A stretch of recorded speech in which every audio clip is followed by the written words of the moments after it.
इस्लामाबाद और रावलपिंडी में शदीद बारिशें, नाला में पानी की सतह बुलंद होने पर सायरन बज उठे। मसाजिद से शहरियों को नकल मकानी के ऐलानात। फौजी दस्ते कवाल मंडी पुल पहुंच गए। 230 मिलीमीटर बारिश रिकॉर्ड। जिला रावलपिंडी में आज छुट्टी का ऐलान, इमरजेंसी नाफिज।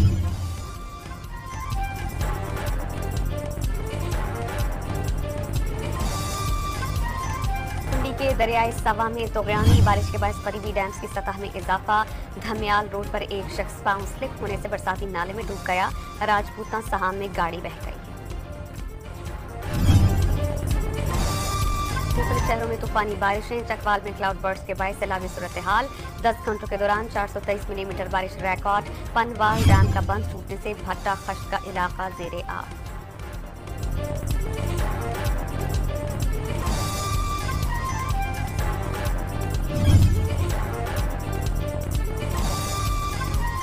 अकबरी गेट के करीब बारिश के बाद छत गिरने से बच्चा और खातून जान से हाथ धो बैठे।